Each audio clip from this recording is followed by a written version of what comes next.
Jacob नाम का एक व्यक्ति बताता है कि जब वो 9 साल का था तब वो अपने पिता के साथ आयरलैंड के काउंटी वेक्सफोर्ड में स्थित लॉफ्टस हॉल नाम की प्रसिद्ध भूतला हवेली देखने गया। ये हवेली 1350 के आसपास रेडमंड परिवार ने बनवाई थी और बाद में 1666 में टॉटनहैम परिवार के पास आ गई। कहा जाता है कि 18वीं सदी में टॉटनहैम परिवार के साथ इस घर में एक भयानक घटना हुई। एक तूफानी रात को परिवार के दरवाजे पर काले कपड़े पहने एक अजनबी आया जिसे डार्क स्ट्रेंजर कहा गया। परिवार ने उसे मेहमान के रूप में घर में रहने दिया। परिवार की बेटी एन टॉटनहैम उससे प्रभावित हो गई। एक दिन जब सब लोग ताश खेल रहे थे तो एन ने देखा कि उस अजनबी के पैरों की जगह बकरी जैसे खुर थे। जैसे ही उसने ये बात चिल्लाकर कही, वो अजनबी आग की लपटों में बदल गया और छत को तोड़कर आसमान में गायब हो गया। लोगों ने मान लिया कि वो शैतान था। उस घटना के बाद एन का व्यवहार बदल गया। वो चुप रहने लगी, डर में रहने लगी और हमेशा खिड़की से बाहर देखती रहती थी। अंत में उसके परिवार ने उसे कमरे में बंद कर दिया।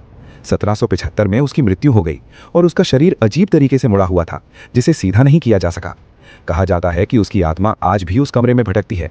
जब जेकब उस कमरे का दरवाजा खोलता है तो उसे काले कपड़ों में एक महिला की आकृति दिखाई देती है और अचानक बहुत ठंड महसूस होती है जो कुछ समय बाद गायब हो जाती है।